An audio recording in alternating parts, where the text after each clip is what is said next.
had just won $21 million and drove to my daughter's house to celebrate with her.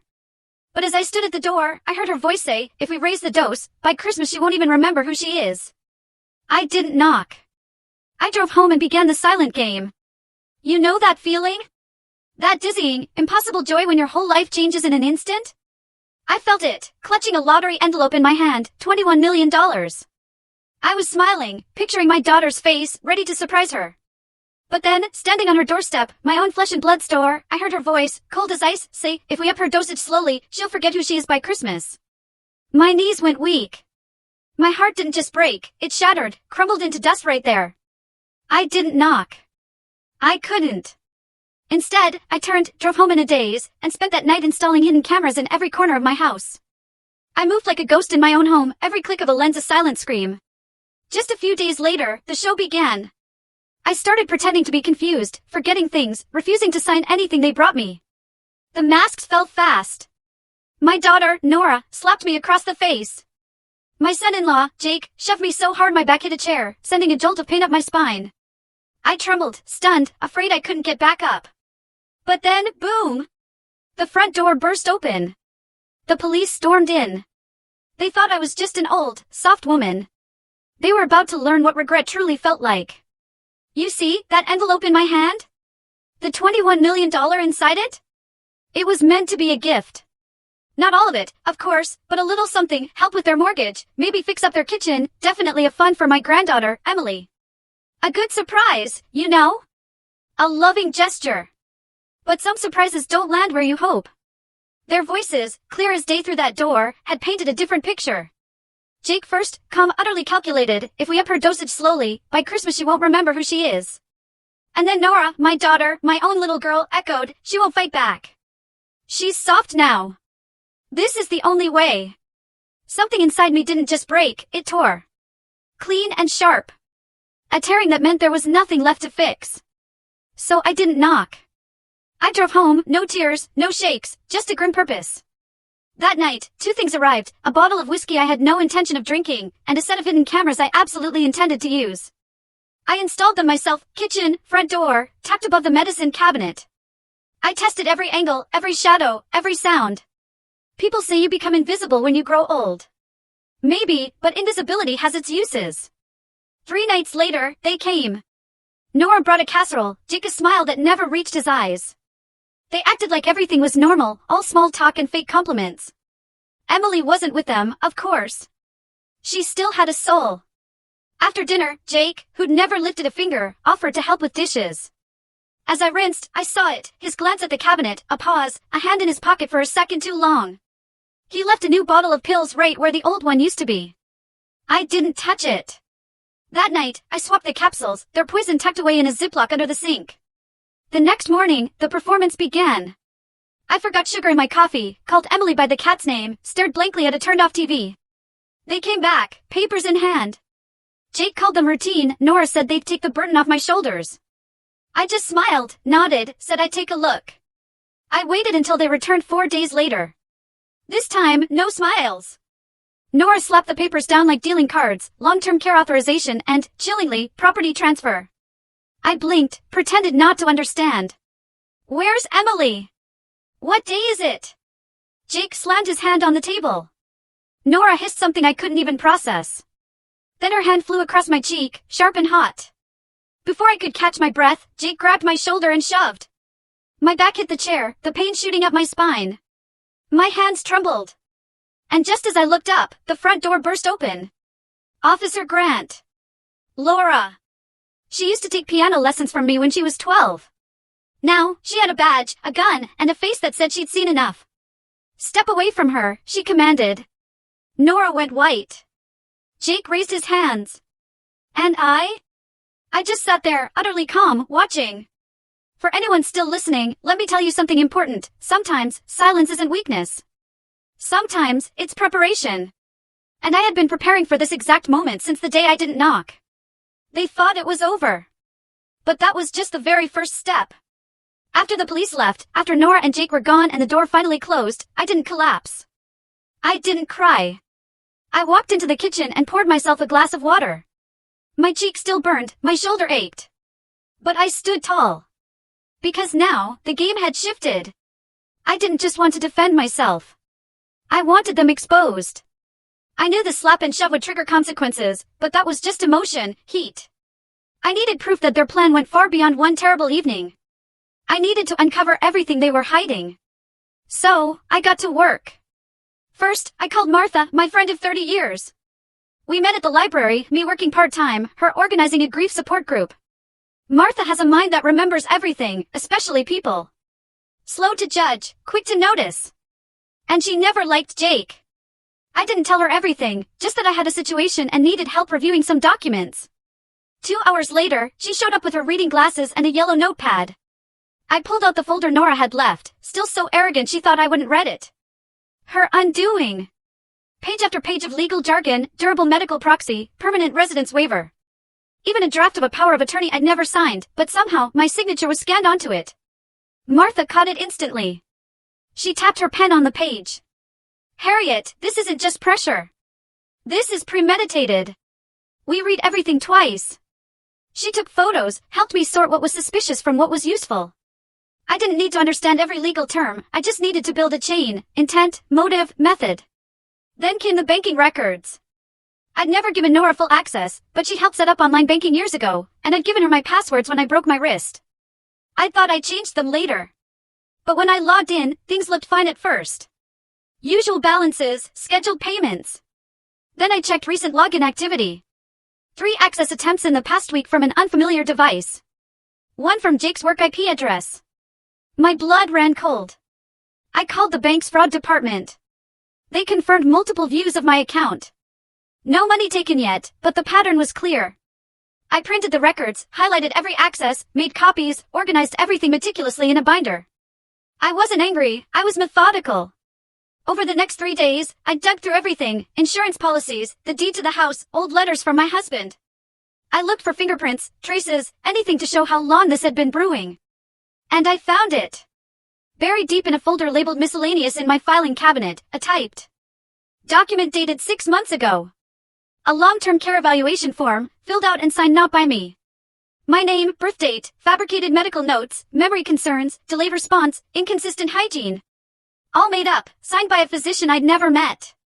I closed the folder and sat very still for a very long time. They'd been planning this long before the lottery win. This wasn't about money anymore. It was about erasing me, making me small and manageable, a woman no one would believe, an old lady they could simply shut away. I made 3 phone calls. First, Detective Grant. I told her I had more information, she said she'd come by the next morning. Second, Emily's school guidance counselor, just to check in, just to make sure my granddaughter was safe, not caught in the middle. Third, an estate lawyer, one with a formidable reputation. I booked a meeting under my maiden name. That night, I sat at the kitchen table and watched the footage again. Jake reaching into his pocket, swapping the bottles. Nora watching from the hallway, pretending not to see. Me, sipping water, buying time. I played it twice, not because I needed proof, but to remind myself that I hadn't imagined it. The danger was real. I was right to act. By morning, the pain in my shoulder had settled. I brewed coffee, dressed in navy slacks and a blouse with buttons that took too long to fasten. I pinned my hair back, put on my late husband's watch. It still ticked, steady and quiet. I sat by the window and waited for the next knock. Because this time, I would be ready. Detective Grant arrived just after 9. Plain slacks, gray blouse, no badge in sight. She carried a thin black folder. Her eyes scanned my front porch like it might have changed since her last visit. No smile, she didn't need one. I led her straight to the kitchen where I'd laid out the new evidence in quiet, meticulous order, the forged care documents, the login records from my bank account, the video files backed up on a flash drive labeled by date and timestamp. She sat across from me and opened her folder, but didn't take out a single sheet of paper. She just listened. When I finished walking her through the sequence, she finally spoke. Her voice was low, steady. Harriet, this isn't just about family. This is fraud, identity tampering, possibly conspiracy to defraud a senior citizen. She didn't need to elaborate. Her face told me she'd seen this before. Maybe not with this much precision, but the core of it was familiar. Keep copies, she instructed. I gave her the binder, the flash drive, the printed logs. She promised she'd loop in a financial crimes officer and start a formal review. No timeline. I didn't ask. After she left, I sat in the silence of the kitchen. The air still carried a trace of her scent, clean woolen paper. The hum of the refrigerator, the faint tapping of branches against the living room window. I allowed myself 5 minutes to just sit. Nothing more. Then I stood and walked to my bedroom closet. The safe was behind the coats. Inside, 2 things I hadn't touched in a long time, the original deed to the house, in my name only, and a sealed envelope from the State Lottery Commission, dated 4 weeks ago. I held both for a moment before slipping them into my purse. I drove to my lawyer's office, a red brick building on the edge of downtown. His name was David Kessler. He handled my husband's will years ago and remembered me by my voice. He greeted me with a nod, motioned to his office. No receptionist, no small talk. I liked that. Once the door was shut, I took out the deed and the lottery envelope and placed them in front of him. He opened the letter first, scanned the paper, and raised an eyebrow. I watched his eyes move across the numbers. Then, the silence settled in as he absorbed what I told him next, not just the lottery, not just the betrayal, but the forged papers, the login attempts, the physical aggression. He said nothing for a long time. Then he leaned back in his chair and exhaled. This changes everything. I didn't ask for details. I simply told him what I wanted. A new will. A full asset protection review. An immediate revision of my medical proxy, removing Nora's name from everything she'd ever touched. I wanted layers. Walls. Traps. If they tried again, even indirectly, they would trip every wire I built. David didn't flinch. He started drafting the paperwork that same afternoon. That evening, I cooked myself a full dinner for the first time in weeks. Grilled salmon, roasted asparagus, a glass of white wine I'd been saving since Christmas. I ate slowly, watching the streetlights flicker across the driveway, thinking about how carefully Nora had planned it all. They didn't want to hurt me for sport. They wanted the structure, the control. They didn't want the money to spend, they wanted it to secure a life where I didn't exist. And that, more than the violence, was what I couldn't forgive. I called Martha just before 10. Told her I needed her to witness a signing in 2 days. She didn't ask what for. She just said she'd bring lemon bars. The next day, I drove out to the edge of town. There's a retirement community there, not the old, sad kind, but the new, luxury kind. Quiet buildings wrapped around courtyards, the smell of lavender and lemon balm, a small cafe with a fireplace. I walked the halls alone, introducing myself as a potential volunteer, a music teacher, a neighbor. I met 3 women in the reading room who looked exactly like me, only a few years ahead. Sharp minds, clear eyes, empty chairs beside them. I sat with them for 15 minutes, listened to their stories, their routines, their disappointments. They had been someone's mother, too. Someone's wife. Someone's bank account. I smiled, thanked them, and left. On the way home, I took the long route, passing Jake's office. Lights were off, lot empty, but his name was still painted on the front window. I parked across the street and stared at it for a few minutes, not with hatred, just calculation. Back home, I filed the draft will David had sent. I reviewed the security footage again, just once. Then I set up a new backup system and emailed copies of everything to a storage drive under a new name. I was no longer planning defense. This was an offense. By the end of that week, the foundation was laid. New legal structures, a firewall between me and every one of their schemes. But I wasn't done. I wrote a letter, a short one, printed it, sealed it, addressed it to an attorney I hadn't seen in 15 years, a woman named Judith who specialized in elder abuse litigation. Not because I needed her now, but because I might. Then I went outside and watered the plants. The wind was cool, the sky dark with the low hum of summer thunder in the distance. Everything smelled like soil and fresh-cut grass. Inside, the cameras kept rolling. The footage kept building. My strength kept growing. Because they had touched the wrong woman. And I had only just begun. The outer layer of my defense was sealed. The legal protections were in place. The camera system had recorded enough to speak for itself if I ever lost my voice. But defense wasn't enough anymore. I didn't want to wait for them to strike again. I was done being the hunted. I had the evidence. Now, I needed to turn the weight of it against them. The first step wasn't loud. It was a name on an envelope. I mailed 3 certified packages to 3 separate places, the state's Adult Protective Services office, the ethics committee at Jake's engineering firm, and the managing partner of the law firm where Nora used to clerk, a place that prided itself on legacy and reputation. Each envelope contained the same thing, a thumb drive with clips from the video footage, scans of the forged documents, and a short, calm letter with dates, times, and facts. No accusations, no threats, just the truth delivered cold. I didn't wait for a reply. I didn't need one. The point wasn't conversation. The point was consequence. Next, I booked a quiet lunch at the country club where Nora had been desperately trying to claw her way into the social circle. I reserved a table under my maiden name and arrived early, wearing the brooch my husband had given me the day we paid off the house. I didn't invite anyone, but I made sure the lunch coordinator, the same woman who handled their gala committees, saw me come in and sit down alone. I ordered the trout, tipped in cash, said I was reviewing catering options for a community fundraiser. Then I left my business card behind, one I had printed the day before. It listed only my name and the phrase, Community Advocate, Bloom Foundation. No phone number, just a website. The website had only one page, a quiet mission statement and a video link titled, When Family Fails You. The video was less than 4 minutes long. I never showed my face. It used subtitles over black and white security footage, with soft piano music in the background. No narration, just visuals, a woman being handed a document, a man swapping bottles in a kitchen, a slap, a fall. A slow fade to the words, protect yourself before they rewrite your life. It wasn't just about me anymore. I knew that now. I met with Detective Grant again 2 days later. She had received confirmation from the district office. The investigation had been upgraded. Not just elder abuse. Now, it included forgery, misuse of protected medical information, and conspiracy to defraud. She asked if I was willing to testify. I told her yes, without blinking. That night, I slept with the window open. The air smelled like pine needles and distant rain. I woke once briefly, heard the wind chimes clinking on the porch. I listened, then fell back asleep. 2 mornings later, Jake lost his job. I didn't find out from him, I found out from Martha, who got a text from her nephew, who worked in the building next door to Jake's office. Apparently, there had been a private meeting.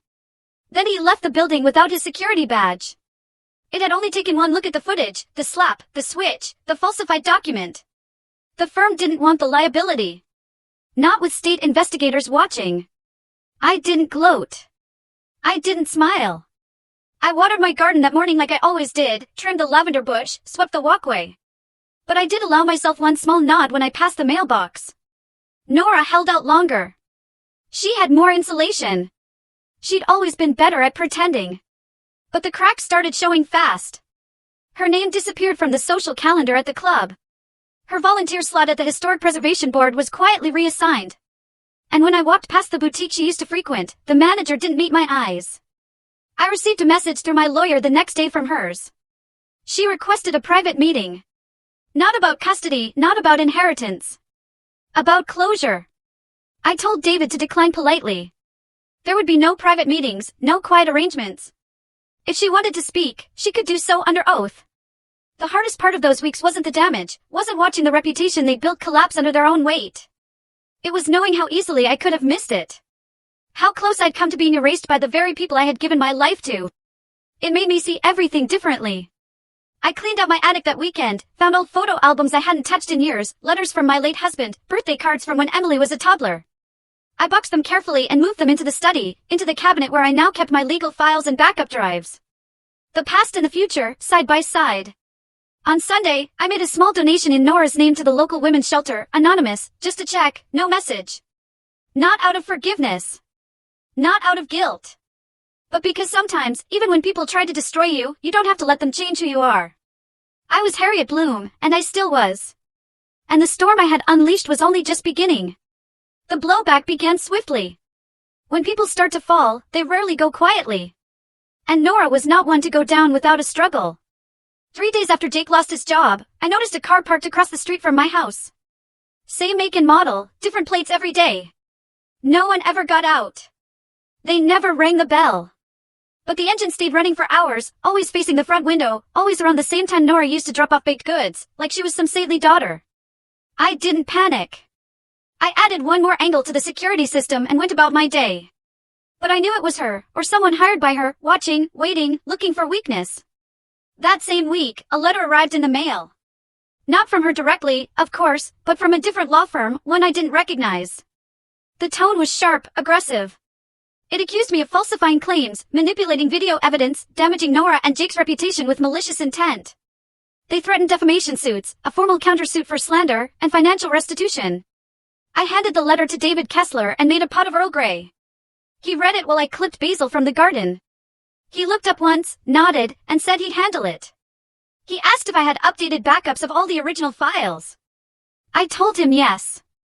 3 copies, one on a drive in my fireproof lockbox, one with Martha, one in a safety deposit box at the credit union.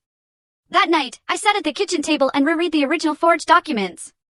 Nora hadn't just tried to trick me, she had used legal formatting, my old signature from tax returns, even a mock notary stamp she must have lifted from some online template.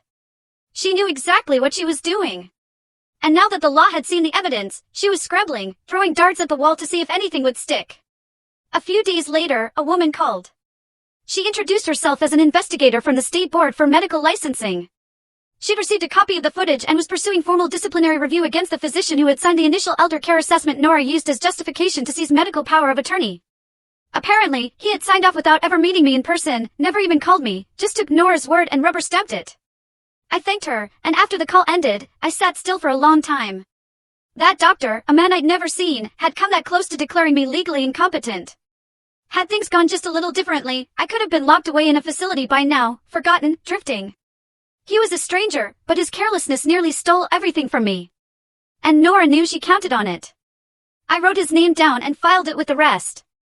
Not because I wanted revenge, but because I wanted a record, a full, clear map of how close I came to being erased. Later that week, Nora tried something bolder. I came home from the pharmacy to find my gate open. Nothing looked touched at first, but when I entered the kitchen, I noticed my spice drawer slightly ajar. One of the labels peeled. The white sticker on the jar of chamomile tea had a tiny fingerprint. In ink, just visible when I held it against the light. I didn't drink the tea. I called Detective Grant instead. She arrived that evening with a quiet team. No lights, no sirens. They took samples, photographed the scene, asked if I'd eaten or drunk anything I hadn't prepared myself. I said no. She nodded and placed a small recorder on the counter, telling me to speak freely, just in case. I didn't feel afraid. I felt steel growing in my chest. 2 days later, she confirmed it. A sedative had been laced into the chamomile. Same compound they tried to switch my medication with. Same dosage. Same manufacturer. They hadn't given up. They had escalated. It was desperation, but desperation makes people careless. On Saturday morning, I received a call from a woman named Deborah. She said she had seen the video. Her daughter forwarded it to her after it made its way through a private Facebook group for local caregivers. Deborah's own mother had lost her house 6 months earlier under similar circumstances. No footage, no proof, just paperwork and manipulation. She wanted to thank me, said she was speaking to a lawyer now. I hung up and stared out the window for a long time. Maybe what happened to me wasn't just about my family. Maybe it was something wider, a quiet epidemic, hiding behind polite dinners and fake smiles. And maybe exposing Nora would do more than just clear my name. Maybe it would protect someone else. The next week, I went to the courthouse. For financial exploitation, attempted poisoning, fraud, conspiracy to commit identity theft. I didn't want money. I wanted the record, the declaration. I wanted it written in the public file that what they did was real, that I had not imagined it, that I had not exaggerated, that I mattered. That week, Nora's attorney dropped her. Jake's former employer released a public statement distancing themselves from any former employee involved in investigations of elder abuse. And a week later, the district attorney's office requested a meeting. They had questions. I had answers. It was a Monday morning when the official letter arrived, a summons. The state had decided to proceed with charges. Not just a civil case anymore. This was criminal court. Formal. Structured. And public. I read it in full before I placed it on the kitchen counter next to my folded dish towel. The light coming in through the blinds struck the page like prison bars. I thought about that for a long time.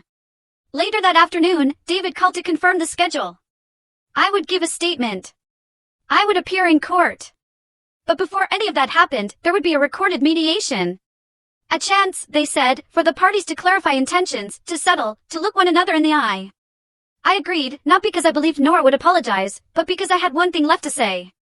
The meeting took place in a neutral building downtown. 3 floors up, in a gray room with no windows, just a round table, 2 chairs on each side, a camera in the corner, a pitcher of water no one touched. She walked in first. Tailored jacket, hair pulled back tight, not a single wrinkle on her blouse. But I saw it right away, in the jaw, in the eyes. She looked brittle, like glass stretched too thin. One tap from the inside, and she might shatter. Jake wasn't there. Her lawyer followed behind, tall and silent. Mine was already seated. I didn't stand. When she sat down across from me, our eyes met. She blinked first. The mediator introduced himself and laid out the rules. I barely heard him. My focus was on her hands. Perfect nails, one tapping a slow, nervous rhythm against the armrest. She used to tap like that during math tests as a girl. They asked me if I wanted to begin. I said yes. Nora, I started, I raised you to be strong. I sacrificed more than you'll ever know to give you a safe, stable life. I never needed thanks, but I expected decency. My voice was steady, calm. The hardest part was not the betrayal, not the forged documents, not the fall in my kitchen, or the altered medicine. It was the fact that when you looked at me, you no longer saw a person. Just a hurdle. An obstacle between you and a comfortable life. She didn't interrupt. She didn't speak at all. So I kept going. I know what fear is. I spent nights unable to sleep, wondering if the tea I drank would be the one to make me forget my own name. I counted pills, measured labels, checked locks twice. I never lived like that before. Not until you. When I finally stopped, the room was quiet. Even the mediator didn't move. Then her lawyer cleared his throat and said his client had prepared a statement. Nora reached into her folder, pulled out a piece of paper, but she didn't read from it. She just held it. She said she never wanted things to go this far, that Jake had pushed her. That after her second miscarriage, she felt unmoored. That watching me live alone in that house, independent and proud, made her feel invisible, like her life had stalled while mine kept going. She said she didn't mean to hurt me, that she thought she was protecting me, that Jake told her no one would believe me anyway. I listened. I believed some of it, but not enough. When she stopped, she folded the paper and placed it back in her bag. She looked down. Not at the table. Not at me. Just down. I leaned forward and told her something I hadn't planned to say. There was a time, not long ago, when I had almost left everything to you.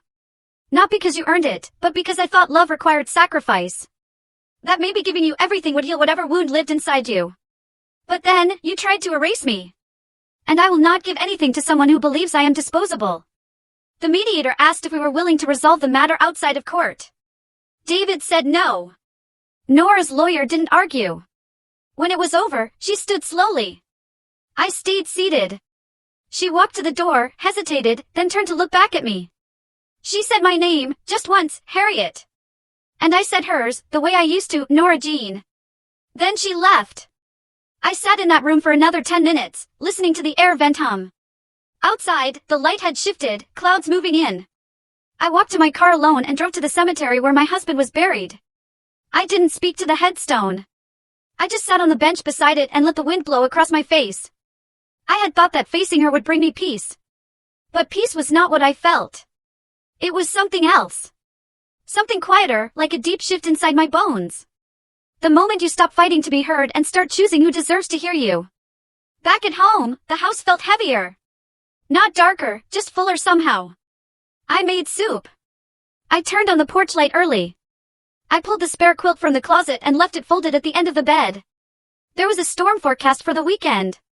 I wasn't worried. I had weathered worse. And I wasn't alone anymore. The wheels of justice were moving now. I could feel it. Slow. Deliberate. But unstoppable. Nora would face what she had done. And I would face what came next, not with fear, but with clarity. Because I knew who I was, and no one, not even my own daughter, could take that from me again. It started with a knock at their door. Not loud, not rushed, just 3 steady knocks around 7:15 in the morning. While the neighbors were still pulling on coats and sipping their first coffee, Jake opened the door, half-shaved, wearing one sock and holding his phone like a shield.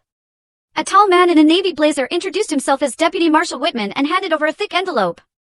Jake didn't even read it right away. His eyes went straight to the gold badge clipped to the marshal's hip. By the time he finished scanning the document, Nora had come downstairs, her hair still damp from the shower. She took one look at Jake's face and froze. Then she turned to the marshal and asked if this meant they had to appear. The marshal didn't answer her. He just turned and left. Inside that envelope was more than a court summons. It was the beginning of a full-scale investigation. Financial records frozen, access to accounts restricted. The DA's office had reviewed the footage and the medical records and had authorized a joint task force to pursue the charges. That same afternoon, an investigator visited the hospital where the sedative prescription originated. Interviews followed. Paper trails uncovered. The doctor who had signed the order claimed he had been misled by a third party and failed to verify the identity of the patient. His license was suspended within days. By Friday, Jake's name was removed from the school board committee he had been so proud of.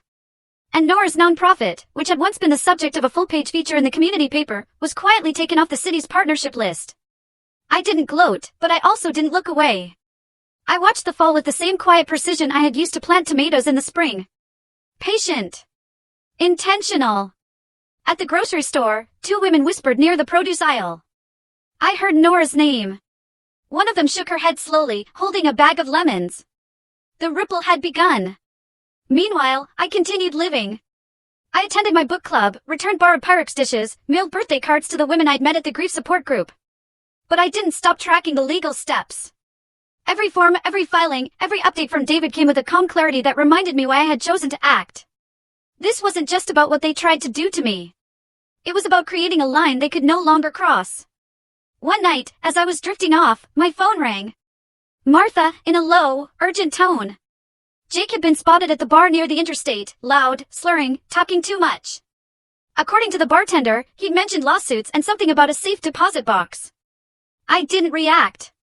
I simply went to my bedroom, opened my second drawer, and removed the document I had kept tucked beneath the quilted stationery, an old insurance file that had nothing to do with them, but shared the same bank branch listed on one of Nora's forged documents. A day later, I authorized David to request the bank's internal security footage, citing fraud. They complied. What we uncovered was staggering. Nora had visited the branch 3 weeks before my supposed signature had shown up on the care transfer papers. She hadn't come alone. She brought a man who looked enough like me from behind to pass on a grainy camera feed. They had approached a notary together. The notary, young and clearly distracted, had stamped a document without properly checking ID. It was all there, dated, logged, another brick in the wall. When David presented the footage to the assistant district attorney, her eyes narrowed. The case shifted. What began as a family betrayal now expanded into felony territory, theft, forgery, medical fraud, attempted elder abuse. And then, the unexpected happened. Jake flipped. Faced with mounting charges and the threat of jail time, he turned on Nora, signed a deposition, gave a full account of her role. How she had orchestrated the pill swap.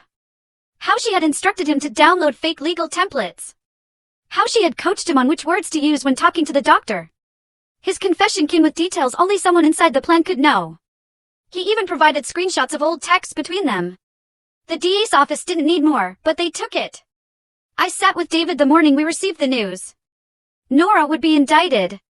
A formal arrest. It was a heavy thing hearing it out loud. And yet, it did not feel like victory. It felt like an exhale. I remembered the way she used to braid her doll's hair at the foot of my bed when she couldn't sleep. How she once cried when I missed her piano recital because I had to work a double shift at the diner. Somewhere along the way, something had hardened in her. And now the world was about to show her what it meant to be held accountable. The next day, Martha brought over lemon bars. She didn't say anything, just placed the tin on the counter and gave my hand a squeeze. I sat with that tin for a long time before opening it.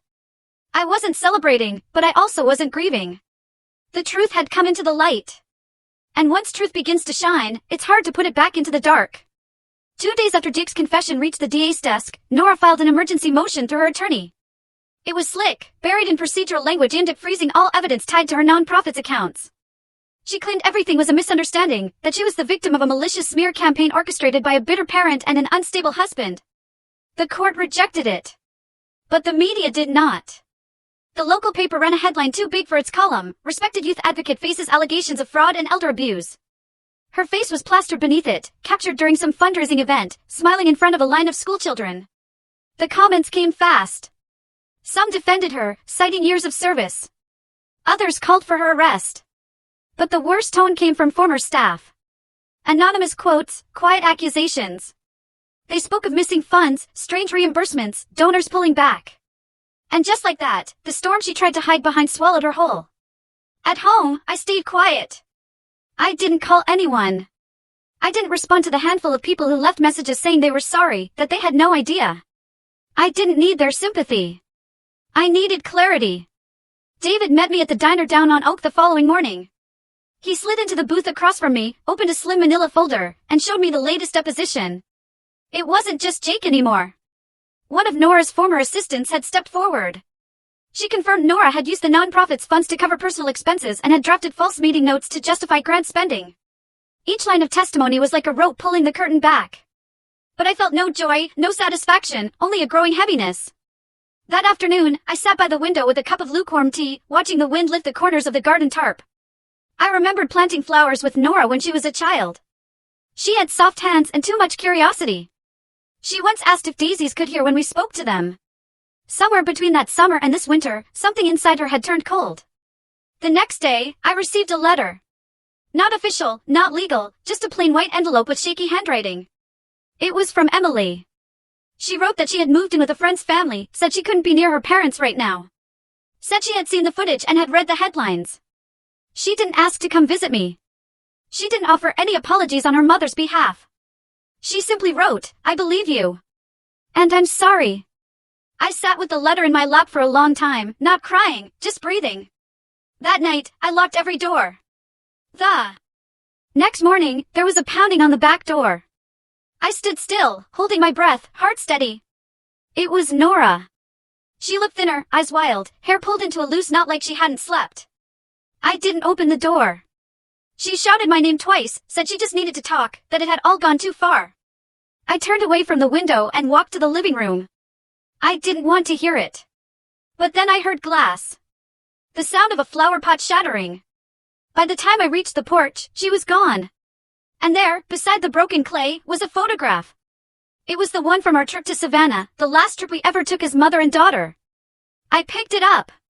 The corner was torn. Her smile in the picture looked forced. 2 nights later, a letter came from her attorney. A thinly veiled threat, demanding the withdrawal of all charges, claiming emotional coercion. David advised me not to respond. The DA's office sent a formal rejection. But I knew what this was. It wasn't a legal play. It was personal. She wanted me to feel something, regret, guilt, doubt. Instead, I felt steel. I had spent too many years wondering what I did wrong. I would not spend another second apologizing for surviving what she tried to do. The next Sunday, I sat at church, not for the sermon, just for the stillness. Martha joined me, sat beside me in silence. After the service, she handed me a small wrapped package. Inside was a photo frame. She had taken a screenshot of me from the news clip, the moment where I walked out of the courthouse, head high, spine straight. She said, "You should see yourself the way we all saw you that day." I thanked her. That night, I placed the frame beside my dresser mirror. Not as a trophy. Not as a warning. But as a reminder, sometimes survival is quiet. Sometimes it doesn't shout or break. Sometimes it just stands. And I had stood through all of it. The envelope came on a Thursday morning, hand-delivered by David with his tired smile and steady hands. He didn't sit, just stood there watching me open it at the kitchen table. I unfolded the letter, read the 2 short lines printed in elegant font. It was an invitation. Nora and Jake were hosting a family appreciation dinner at their country club. No signatures, no handwritten note, no apology. Just the bold presumption that I would show up. David waited for my reaction. His arms crossed lightly, like he already knew what I was going to say. I set the letter down without a word, stood up, and walked to the cabinet near the stairs. I pulled out the navy blue folder I had kept sealed since the morning after the police raid. Inside were copies of the security footage, transcripts of Nora's conversations, testimonies, a full record of the forged prescriptions, the slush funds, and even the signed waiver where Jake admitted to the sedative swap. I handed the folder to David. "It's time," I said. He nodded once and left. No discussion. No explanation needed. Saturday night arrived. The club's parking lot was glowing under golden light. Expensive cars lined the front. A valet took mine without blinking when I pulled up in my dusty station wagon. Inside, the space buzzed with polite laughter, wine glasses clinking, and shallow conversations. I hadn't been to an event like this in years. But I wasn't here for nostalgia. A woman with a clipboard ushered me to my seat. I was alone at a table near the stage. Everyone else sat in clusters of 4 or 5, some whispering as they noticed my presence. I didn't return any greetings. Then Nora walked out, her hair curled tight, lips painted with something too red for her usual taste. She took the mic with the ease of someone used to applause. She spoke of legacy, of family, of giving back. Jake stood beside her, nodding like a bobblehead. And just as she reached the line about honoring the women who raised us, the ballroom doors opened. 2 plainclothes officers stepped inside. They didn't shout. They didn't rush. They moved with the calm certainty of people who knew exactly what they were walking into. One of them approached Jake. The other walked straight to Nora.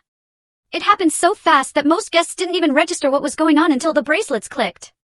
A ripple of confusion, gasps, a few shrieks. Nora's voice cracked. She asked what this was. Jake's face turned a shade I can only describe as empty. The officers didn't explain anything to the crowd. They simply led them out quietly, firmly. I remained seated. I didn't need to follow. I had already seen this scene play out in my mind a dozen times. But then something happened. Emily walked out from the back of the room. She had been hiding behind the curtain near the service entrance. She didn't look at me. She just stood there watching her parents being escorted through the side doors. She didn't cry. She didn't run after them. Instead, she turned to the crowd and said, "My grandmother saved me." Then she walked toward me and sat down. Silence settled over the room like fog. No one clapped. No one whispered. Just silence. 2 days later, I signed the final set of papers at David's office. The trust was officially transferred. My winnings, minus what I kept for living comfortably, were now in the name of the Franklin Fund, a non-profit created in honor of my mother's maiden name. Its mission was simple, to provide legal and emotional support to elderly individuals facing abuse, neglect, or coercion from their own families. I didn't need the recognition. I didn't need a plaque. But when the first call came through from a woman named Sylvia, who had been locked out of her own home after signing over her pension, I knew I had made the right choice. Later that month, I sat with Martha on the porch. She asked me if I felt better. I didn't answer. I just looked out at the garden. The daffodils were blooming again, the ones Nora once planted with her tiny hands. I no longer needed to understand what went wrong. I just needed to know I had done what was right. The hallway outside the visitation room smelled of antiseptic and artificial lemon. Somewhere down the corridor, a cart rolled by with a soft squeak. I sat on the bench waiting, a paper visitor tag clipped to my sweater. It was the same sweater I had worn the day Nora turned 10, the same one she once wrapped herself in after scraping her knee on the driveway. She said it smelled like home. The officer opened the door and gave me a short nod. I stood and stepped inside. The room was quiet, sterile, pale blue walls. A single table bolted to the floor, 2 chairs on either side. One chair was already occupied. Nora sat stiffly, her posture tight, her eyes unreadable. Her hands rested on the table, fingers laced together. She didn't look up when I entered. I pulled out the chair across from her and sat. No words, not yet. The silence between us wasn't hostile. It wasn't forgiving either. It was a silence that belonged to 2 people who had run out of excuses. Her eyes finally lifted. Not angry, not broken, just tired. "I didn't think you'd come," she said. I nodded slowly. I did. She waited. Maybe for an accusation. Maybe for comfort. I gave her neither. "You planned the dinner weeks before you sent the invitation," I said evenly. "You wanted me surrounded, outnumbered, pressured. You expected me to fold, to sign over the trust, to disappear quietly." Nora's lips pressed into a thin line. Her voice, when it came, was quiet. It wasn't about the money.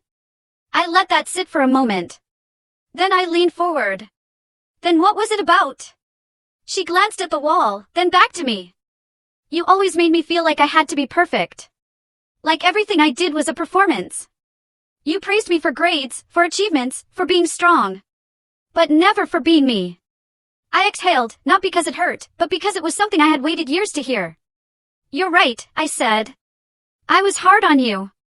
I wanted you to be capable, independent, safe in a world that wouldn't hand you anything. I didn't know how to love gently." Her shoulders dropped slightly. "So I turned hard, too. I married someone like Jake because he knew how to play strong. But we were just 2 people trying to stay ahead of the fear." "I know," I said, "and I let that go on too long." She looked down at her hands, picking at her thumbnail. "I didn't mean to hurt you that night, with the pills, with what I said." "You didn't mean it," I said, "but you let it happen, and you kept letting it happen." She didn't answer.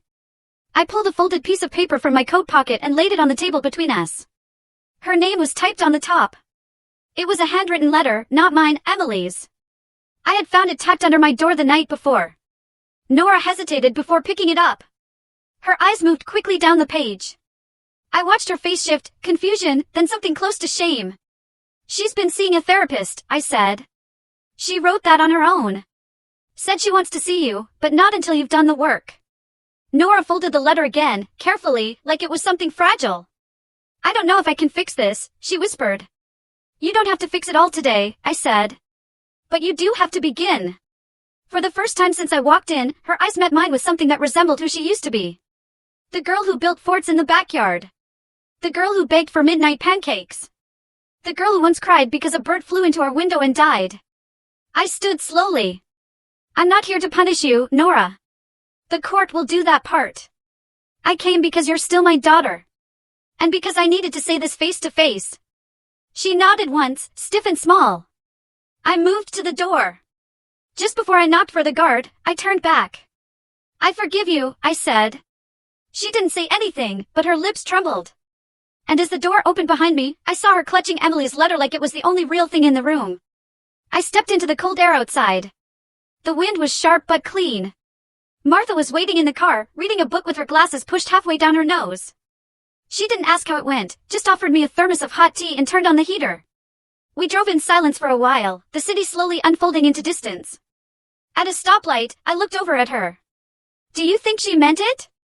Martha didn't answer immediately. Then she said, sometimes, the first sorry is the one they say to themselves. I watched the traffic move past us. I didn't feel victorious. I didn't feel hollow either. I felt done. Not with being a mother. Not with being hurt. But with carrying it all alone. And maybe that was enough for now. It was quiet in the house again. Not the kind of silence that once pressed heavy against my chest. Not the silence that came with waiting for footsteps that never arrived, or phone calls that always came with expectation, not love. This was a new kind of quiet, a gentle one. A silence with space to breathe.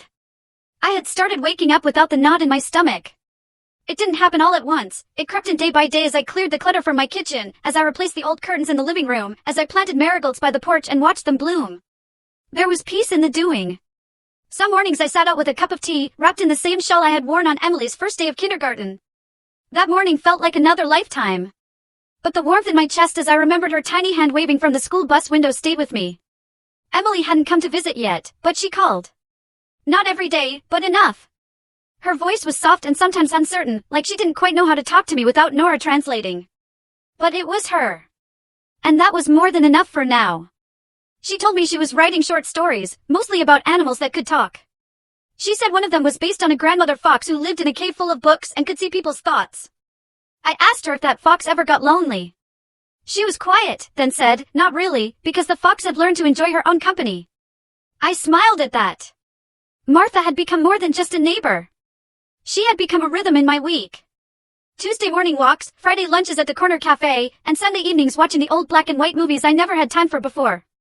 One afternoon, I helped her repaint the fence around her vegetable garden. We didn't talk much that day, just the sound of the brush moving along the wood, the occasional scrape of a chair, the sun climbing across our backs. It was ordinary. But it was the kind of ordinary I had once thought was gone for good. I had also started volunteering at the small thrift bookstore downtown, just a few hours a week, mostly sorting donations, sometimes helping older customers find large print titles. The first time I walked through the back door, the scent of paper and dust settled over me like an old quilt. I hadn't realized how much I missed being useful in a space that wasn't tied to survival. There was a woman there named Judith, in her late 60s, sharp-witted and always wearing earrings the size of walnuts. She didn't pry. She just welcomed me with a kind of unspoken knowing. We didn't talk about our pasts, but somehow we understood each other. And that was a kind of intimacy I hadn't had in years. One evening, as we were closing up, she handed me a slim book of poetry. Said it reminded her of me. I took it home and read the whole thing in one sitting. One line stayed with me longer than the rest. Some wounds don't close because they were never meant to. They grow into doors. That night, I didn't cry. But I sat up in bed, hand on my chest, breathing slow. I wasn't mourning anymore. I was remembering. And that was a different kind of ache, one I could live with. I didn't miss Nora the way I thought I would. I missed the idea of her. The version of her that existed when she was 7 and tried to make pancakes for my birthday, burning every single one. I missed the sound of her laugh when she read silly books out loud. But the woman she had become had no place in my life now. At least not yet. Maybe not ever. And that was okay. Because for the first time in a very long time, I wasn't waiting. I wasn't planning escape routes in my own home. I wasn't second-guessing the names of pills or locking away papers in hidden drawers. I was just living. Fully. Quietly. Steadily. There was still work to be done on myself, on what I wanted the rest of my years to look like. But I was no longer running from the question. I was walking straight into it. And the path, while unfamiliar, didn't scare me anymore. I stood by the lake that morning, letting the sun kiss the back of my neck. The same lake I used to bring Emily to when she was little, back when her giggles could echo off the water, and I believed family was something solid, unshakable. Now the lake felt like mine again. The breeze carried the scent of pine and something faintly sweet. Maybe the lilacs that had bloomed early this year. It reminded me that life always kept growing, even after winter had its way. 2 weeks had passed since the final court date. Nora had pleaded guilty to elder abuse, fraud, and attempted coercion. Her sentence wasn't long, but the damage to her public image was swift and absolute. Her company dropped her. Her name had been quietly removed from 2 non-profit boards. There was no speech from her, no apology, only silence. Gregory took a different route. His family had hired a lawyer who begged for leniency, citing stress, poor judgment, temporary mental strain. It didn't help. He faced charges, too, though less severe. But his medical license was suspended. His future uncertain. And that was enough for me. I never wanted to destroy them. I just wanted them to stop destroying me. The estate was officially transferred back to my name. The house, the land, every document Nora had tried to reroute behind my back. All of it was mine again, legally and visibly. But I didn't celebrate with champagne or parties. I took a walk around the property, touched the old maple tree by the gate, and let out a long breath I hadn't realized I was still holding. The cameras had been removed from my home. Not because I was no longer cautious, but because I no longer felt watched. I no longer lived in fear of the knock on the door, or the smile that came with too much sweetness and too many strings attached. Martha visited more often. She brought banana bread this time, still warm. We sat in my kitchen, not saying much. Just 2 women who had seen enough of life to know when silence meant comfort. Emily started sending letters, handwritten ones. She said she liked the feel of a pen on paper better than a screen. Sometimes she included little sketches, a fox in glasses, a cup of tea with steam hearts. I kept them all in a wooden box on my nightstand. I hadn't replied yet. I wasn't ready. But each envelope brought something tender back into my chest. A warmth I hadn't expected to feel again. And I knew eventually I would write her back. There's a kind of healing that doesn't announce itself. No grand moments, just quiet evidence. I noticed it when I laughed at an old sitcom rerun. When I found myself humming while folding laundry. When I bought a new scarf because I liked the color, not because I needed it. That was the real victory. Not the court ruling. Not the reclaimed house. But the return of joy in the small, unexpected places. One evening, I took out the winning lottery ticket.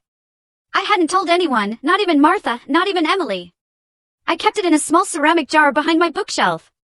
I didn't need the money anymore to feel safe, but I had plans for it now. The following week, I opened a fund in honor of my mother, a woman who had raised 4 children on a factory wage and still managed to read me bedtime stories every night. The fund would support single women over 60 pursuing community education, small businesses, or simply learning how to rebuild a life alone. I named it the Second Bloom Fund, because that's what the season of life had become for me. A second bloom. On the morning of the launch, I wore a navy blue dress and pinned a small silver brooch to the collar. It had belonged to my grandmother. The auditorium wasn't full, but it didn't need to be. The right people were there. Women with soft eyes and strong backs. Women who nodded slowly when I spoke. Women who understood. When I stepped off the stage, I didn't look for Nora in the crowd. I didn't need to. This moment wasn't about her. It was about me, about what I had survived, about what I was still becoming. That night, as I settled into bed, the wind picked up outside. The trees whispered against the windows like an old friend. I reached over and turned off the lamp, then lay in the dark with a steady heartbeat and a quiet mind. I was no longer someone's mother. No longer someone's victim. I was just me. And that was more than enough. If you've ever been quietly erased by the people you once trusted most, I hope this story gave you a sense of clarity and power. Sometimes justice doesn't come through shouting, but through planning, patience, and knowing your worth. If you've ever felt unseen, I see you. And if you've ever found the courage to rebuild after betrayal, I honor you. Share your story, even if it's just in your heart. Healing starts with truth. Thanks for watching. Take care. Good luck.